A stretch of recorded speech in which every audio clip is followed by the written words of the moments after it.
जब कोई सांसारिक लड़की विदा होती है वो भी बहुत रोती है, चीखती है, भाई से लिपट कर, पिता से, माँ से लिपट कर। हाँ, और ये विदाई होती ही बड़ी दर्दनाक है।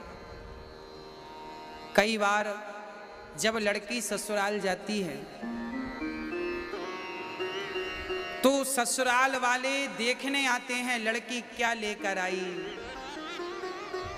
क्या मिला दहेज में, क्या लेकर आई। ये दुनिया भी कैसी है, क्यों? लड़की जब आई तो जमाने ने ये तो देखा कि लड़की क्या लेकर आई, पर किसी की दृष्टि वहां नहीं पहुंची कि लड़की क्या छोड़कर आई। लड़की का त्याग कोई नहीं देखता। और लड़की ससुराल में जब बहू होती है ना, कोई गलती हो जाए तो ताने सुनने को मिलते हैं। रोटियां यदि गोल गोल नहीं आई तो सास ताने मारती है, तेरी माँ ने नहीं सिखाया रोटी बनाना।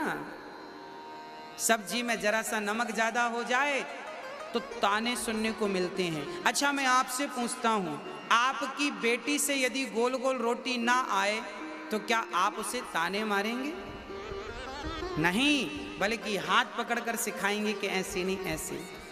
आपकी बेटी से गलती होती है तो आप उसे ताने नहीं मारती, बल्कि उसे सिखाती हैं। यदि हर सास अपनी बहू की गलती पर ताने ना मारकर उसे सिखाने लग जाए तो हर बहू बेटी हो जाए और हर सास माँ हो जाए और ये झगड़ा सदा सदा के लिए समाप्त हो जाए।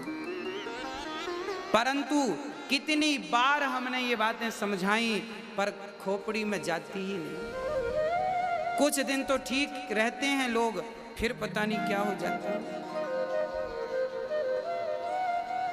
क्यों ऐसा है राम जाने।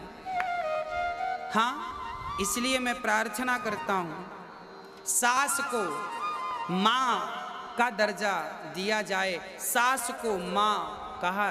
एक सज्जन हमारे पास आए अभी कुछ दिन पहले और उन्होंने कहा, पता नहीं ये बात उन्होंने क्यों कही, उन्होंने कहा महाराज जी, बहू कभी बेटी नहीं बन सकती और सास कभी माँ नहीं बन सकती, ऐसा उन्होंने कहा। अब ये तो आप लोग ही बतला सकते हैं कि क्या बहू कभी बेटी नहीं बन सकती? क्या सास कभी माँ नहीं बन सकती? देखिए, बदलना चाहें तो बदला जा सकता है। मिट्टी से घड़ा भी बनता है और मिट्टी से चिलम भी बनती है। चिलम खुद जलती है, औरों को जलाती है, घड़ा खुद ठंडा रहता है, औरों को भी शीतलता प्रदान करता है। आप अपने आप को चाहें तो चिलम बना लें, आप अपने आप को चाहें तो घड़ा बना लें। कोई क्या आपको कुछ बनाएगा, आप ही अपने आप को कुछ बना सकते हैं। यदि कोई दूसरा कहे कि मैं तुम्हें ये बना दूंगा, ये उसकी भूल होगी। कोई किसी को कुछ नहीं बना सकता।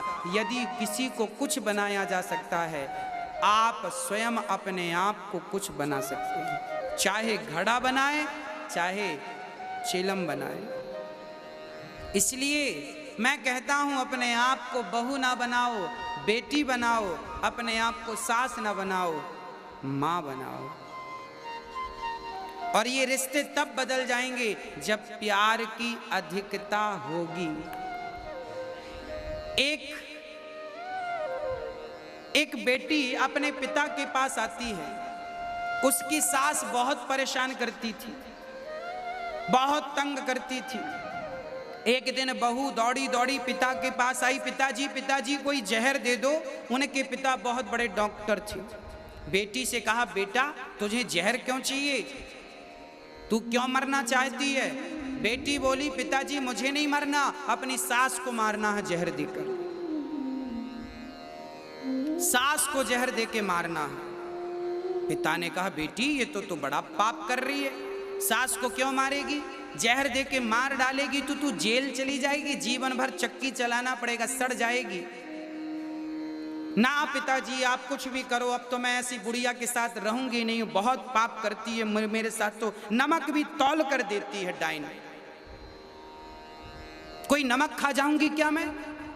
अब अपशब्द पे अपशब्द और गालियों पे गाली, जो बहू के अंदर गुस्सा था पिता के सामने सारा निकाल दिया। पिता समझ गए कि जरूर इसके साथ कुछ गलत हो रहा है, पर पिता तो पिता थे।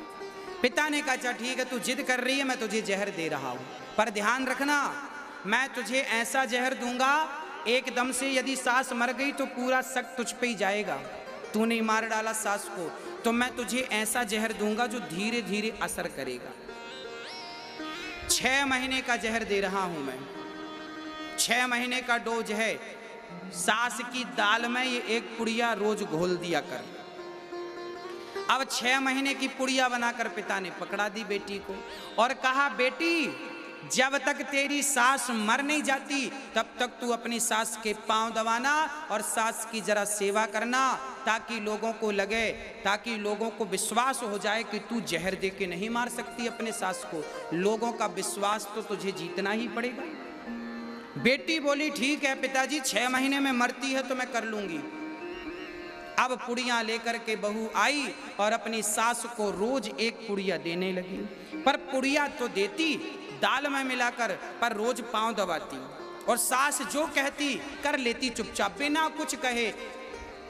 उसको ये लगता 6 महीने बाद तो मर ही जाएगी, कर लो, बिल्कुल चुपचाप। अब सास गाली दे तो भी चुप, पांव दबाए। अब धीरे धीरे सास को लगा मेरी बहू कितनी बढ़िया हो गई।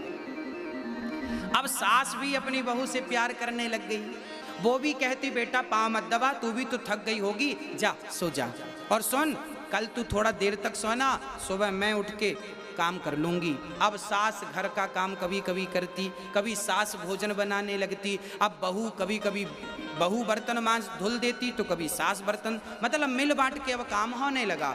अब बहू को लगने लगा मेरी सास तो बहुत अच्छी हो गई, ये तो मेरे साथ हाथ बटाने लग गई, ये तो काम करने लग गई। धीरे धीरे सास और बहू का इतना प्यार हो गया, इतना प्यार हो गया कि सास बहू के बिना ना रहे और बहू सास के बिना ना रहे। अब उसे याद आया कि सास को 6 महीने पूरे होने को आए, अब तो ये मर जाएगी और अब मैं चाहती नहीं हूं कि अब पिता के पास दौड़ी दौड़ी पिताजी पिताजी सुनो, वो सास की जो गोली तुमने दी थी रद्द करो उनको। क्या हुआ बेटा? पिताजी मैं अपनी सास को मारना नहीं चाहती, पहले तो लग रहा था कि मैं मार डालूं, पर सास तो इतनी बदल गई, इतनी अच्छी हो गई कि अब तो वो इतना प्यार करती है कि पहले मुझे खिलाती है, बाद में खुद खाती है और पूरी चाबियां उसने मुझे दे दी, जो करना है बहू तू कर। अब तो मुझे कोई दिक्कत नहीं है सास से, माँ की तरह मुझे प्यार करती है, माँ की तरह रखती है। पिताजी आप कोई ऐसी दवाई दो कि मेरी सास मरे ना, बल्कि मेरी उम्र भी उसको लग जाए।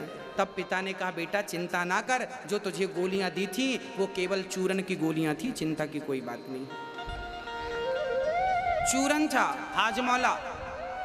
अरे पिताजी तो ये बेटा जब तूने अपना स्वभाव बदला, मैंने कहा था ना कि तू अपने आप को बदल देगी तो सामने वाला अपने आप बदल जाएगा।